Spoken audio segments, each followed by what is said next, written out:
Assalamualaikum warahmatullahi wabarakatuh.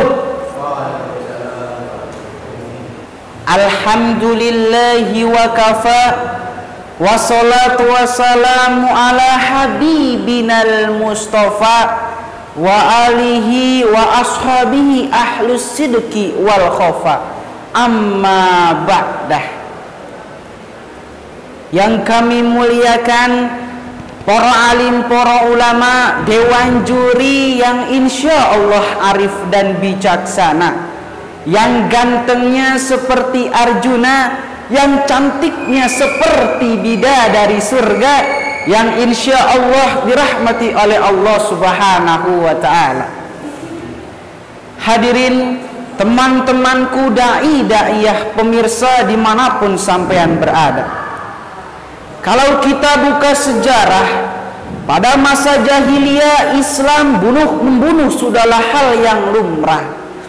Mereka pada saat itu seperti orang yang tidak memiliki rasa kemanusiaan. Pada saat itu mereka hidup di dalam suatu kegelapan, tanpa ada lampu, tanpa ada tongkat untuk meniti jalan. Lalu Allah Subhanahu wa ta'ala memerintahkan Muhammad untuk menjadi nabinya. Dan Allah Subhanahu wa ta'ala juga memiliki Al-Quran yang memiliki ilmu pengetahuan, hukum dan tata cara hidup di dunia ini. Dan jadilah sekarang ini Islam yang rahmatan lil alamin, yang artinya Islam yang memberikan rahmat baik di dunia maupun di akhirat. Allah Subhanahu wa ta'ala berfirman dalam surat Al-Anbiya ayat 107, "Wa ma arsalnaka illa rahmatan lil alamin." Yang artinya, dan tidak aku utus engkau ya Muhammad kecuali untuk memberikan rahmat baik di dunia maupun di akhirat. Permisa rahimakumullah, tentu kita tahu Islam adalah agama yang indah. Ajarannya tak begitu susah sehingga banyak orang yang melakukannya dengan mudah. Buktinya adalah syair Sunan Kalijaga yang memiliki banyak makna dan sudah tersebar di mana-mana.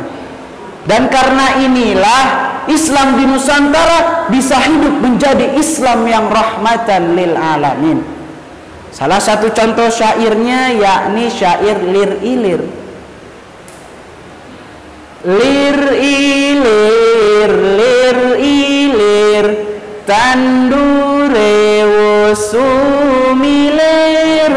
ta ijo royo royo, ta senggoh temanten anyar, ta senggoh temanten anyar. Lir ilir, lir ilir, bangkitlah, bangkitlah, apa yang bangkit? Tandure sumilir, agama Islamlah yang telah bangkit.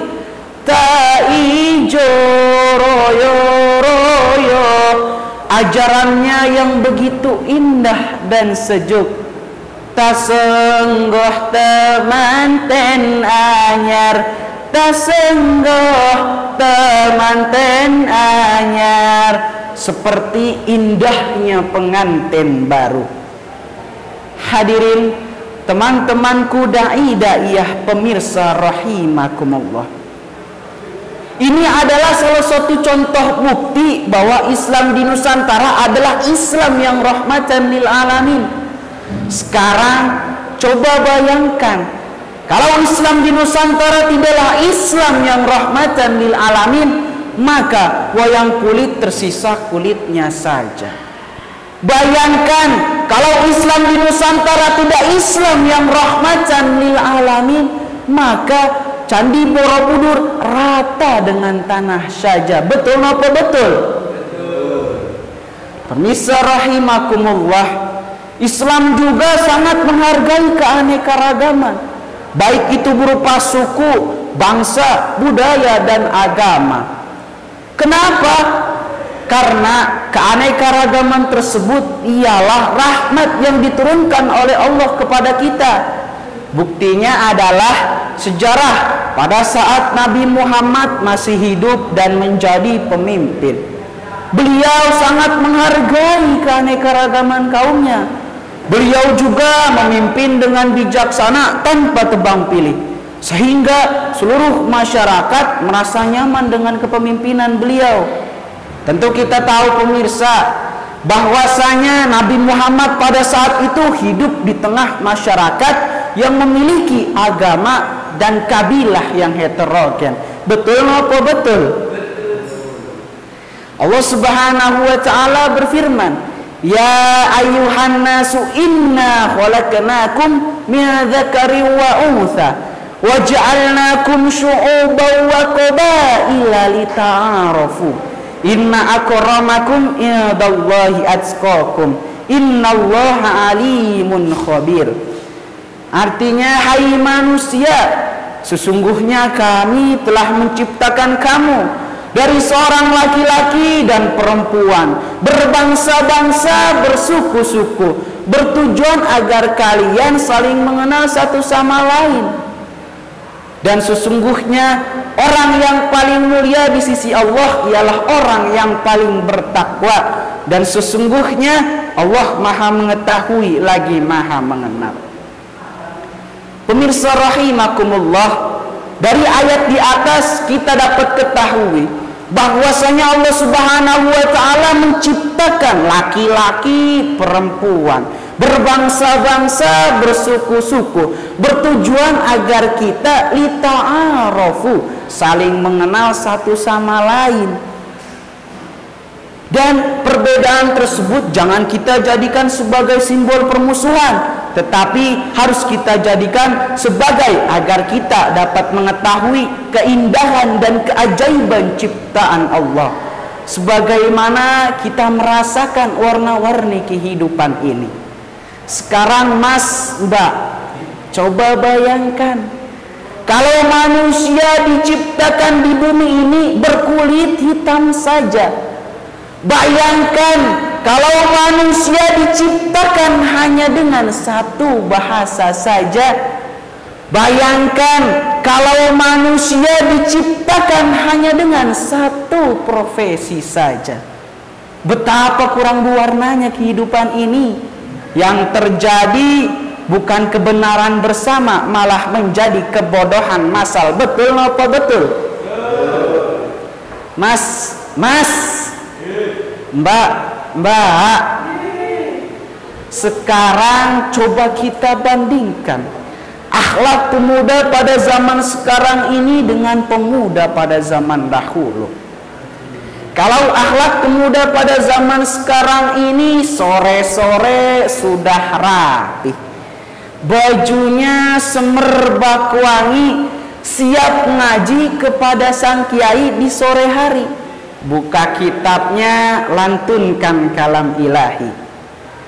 Kalamun qadimul la yumallun sama'uhum.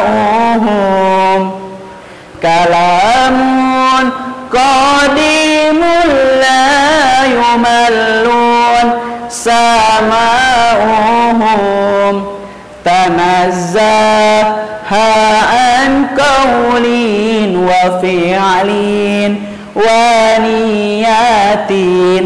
Tanazzaha an qawlin wa fi'lin wa niyatin.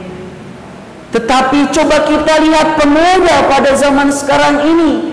Kalau pemuda pada zaman sekarang ini sore-sore sudah rapi, bajunya semerbak wangi, siap ngapel kepada sang kekasih di malam hari.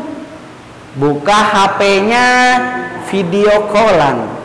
Hai sayangku, hari ini aku ganteng, ganteng bagai pangeranmu, pangeran yang di hatimu. Allahumma sholli ala Muhammad. Pemirsa, pertanyaannya adalah Bisakah kita sebagai pemuda yang katanya syubbanul yaum rijalul khair bisa menjaga Islam yang rahmatan lil alamin? Coba kita lihat, Allah menurunkan, Allah mensyariatkan yang namanya sholat agar kita mendapatkan rahmat baik di dunia maupun di akhirat. Tetapi pemirsa, banyak pemuda pada zaman sekarang ini hanya berteriak Islam rahmatan lil alamin, Islam rahmatan lil alamin. Disuruh sholat tidak mau, ada yang bermaksiat tidak diingatkan. Padahal kita semua tahu bahwasanya ketika ada yang bermaksiat, bahwasanya mereka tidak akan mendapatkan rahmat baik di dunia maupun di akhirat. Na'udzubillah tsumma na'udzu. Mas, Mbak, banyak pemuda pada zaman sekarang ini kalau diingatkan pada ngebantah. Mas, berhenti mas minumnya, berhenti mas zinahnya. Lah, kenapa? Yang minum gua, yang zinah gua, kenapa lu yang sewet? Iya mas, yang minum elu, yang zinah elu. Tapi mas, ketika Allah murka dan turunkan gempa bumi dan tsunami, yang kena bukan elu doang. Katanya mau masuk surga, tapi diingatkan malah ngebantah. Masya Allah. Hadirin, teman-temanku da'i-da'iyah, pemirsa dimanapun sampean berada, dari awal hatta akhir, bahwasanya kita dapat tarik kesimpulan dengan menjaga Islam yang rahmatan lil alamin, kita jangan sampai menyebarkan maksiat, tetapi kita semua harus menjalankan syariat Islam, dan kita semua harus senantiasa meningkatkan keimanan dan ketakwaan kita kepada Allah Subhanahu wa taala. Mungkin itu saja yang bisa dapat saya sampaikan.